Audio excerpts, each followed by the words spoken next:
বন্যা বলতেই আমাদের চোখে ভেসে ওঠে পানিবন্দী সমতল। কিন্তু চিন্তা করে দেখুন তো, সমুদ্রপৃষ্ঠ থেকে উঁচুতে থাকা পাহাড়ি এলাকায় যখন বন্যার পানি ঘরে ঢুকে পড়ে, তখন পরিস্থিতি কতটা ভয়াবহ। দেশের দক্ষিণ পূর্ব ও উত্তর পূর্বাঞ্চলে, বিশেষ করে সিলেট এবং চট্টগ্রাম বিভাগ এখন ভয়াবহ মানবিক সংকটের মুখোমুখি। 10 লাখেরও বেশি মানুষ আজ পানিবন্দী। পরিস্থিতি এমন দাঁড়িয়েছে যে মরদেহ দাফনের জন্য এক ফালি শুকনো জমিও মিলছে না। কিন্তু কখনো কি ভেবে দেখেছেন পাহাড়ি এলাকায় কেন এমন বন্যা হয়? কেন সাধারণ বৃষ্টির পানি এখানে রূপ নেয় এক মরণ ফাঁদে? আজকে আমরা এর পেছনের ভৌগোলিক ও মানবসৃষ্ট কারণগুলো জানার চেষ্টা করব।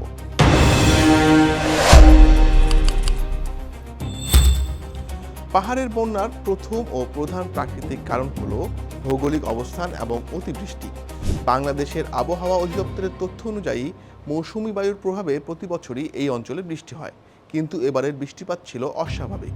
কেবল চট্টগ্রাম অঞ্চলেই গত এক সপ্তাহে রেকর্ড 1169 মিলিমিটার বৃষ্টিপাত হয়েছে। এর মধ্যে একদিনেই সর্বোচ্চ 412 মিলিমিটার বৃষ্টিপাত রেকর্ড হয়। বঙ্গোপসাগর থেকে আসা জলীয় বাষ্পপূর্ণ বাতাস যখন চট্টগ্রাম অঞ্চলের পাহাড়গুলোতে বাধা পায়, তখন মেঘ জমে অবিরাম ভারী বর্ষণ শুরু হয়। পাহাড়ের ঢাল বেয়ে এই বিপুল পানি যখন একযোগে নিচে নেমে আসে, তখনই সৃষ্টি হয় ফ্ল্যাশ ফ্লাড বা আকস্মিক বন্যা। পাহাড়ি বন্যার দ্বিতীয় কারণটি লুকিয়ে আছে আমাদের সীমান্ত ও নদীগুলোর চরিত্রে। সিলেট ও চট্টগ্রামের অধিকাংশ পাহাড়ি নদী এসেছে ভারতের ত্রিপুরা, আসাম ও মেঘালয়ের উজান থেকে। ভারতের এই পাহাড়ি অঞ্চলগুলোতে যখন ভারী বৃষ্টি হয়, তখন সে পানি তীব্র গতিতে বাংলাদেশের নদীগুলো দিয়ে নেমে আসে। দুর্যোগ ব্যবস্থাপনা ও ত্রাণ মন্ত্রণালয়ের হালনাগাদ প্রতিবেদন বলছে, সম্প্রতি হবিগঞ্জের লস্করপুর ইউনিয়নে খোয়াই নদী প্রতিরক্ষা বাঁধ ভেঙে প্রবল বেগে পানি লোকালয়ে প্রবেশ করে। ভারতের ডম্বুর বাঁধ কিংবা পাহাড়ি নদীগুলোর ধারণ ক্ষমতার অতিরিক্ত পানি যখন আমাদের দেশের নদীগুলো আর সইতে পারে না, তখনই কয়েক ঘন্টার মধ্যে গ্রামকে গ্রাম প্লাবিত হয়। সমতল ভূমির বন্যার মতো এই পানি ধীরে ধীরে আসে না, বরং পাহাড়ি ঢালের পানি আসে সুনামির মতো গতিতে, যা মানুষের নিরাপদ স্থানে যাওয়ার সুযোগও দেয় না। তবে এই বন্যার জন্য কি কেবল প্রকৃতিই দায়ী? উত্তর হলো না। আমাদের নিজেদের কিছু ভুল এই সংকটকে বহুগুণ বাড়িয়ে তুলেছে। চট্টগ্রাম ও পার্বত্য অঞ্চলে গত কয়েক বছরে নির্বিচারে পাহাড় কাটা হয়েছে। পাহাড়ের গায়ে যে গাছপালা থাকে তা বৃষ্টির পানিকে স্পঞ্জের মতো শুষে নেয় এবং মাটিকে ধরে রাখে। কিন্তু পাহাড় কাটার ফলে মাটি আলগা হয়ে যায়, ফলে বৃষ্টি হলেই শুরু হয় পাহাড় ধস। এবারের বন্যায় কক্সবাজার, চট্টগ্রাম ও বান্দরবানে যে বিপুল প্রাণহানি ঘটেছে, তার বড় কারণ এই পাহাড় ধস।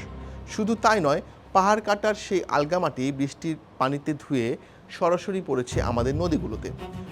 বাংলাদেশ পানি উন্নয়ন বোর্ডের তথ্য মতে, নদীগুলোর তলদেশ পলি পড়ে ভরাট হয়ে নদীর পানি ধারণ ক্ষমতা একদম কমে গেছে। ফলে সামান্য ঢল আসলেই নদী উপচে চারপাশ প্লাবিত হচ্ছে।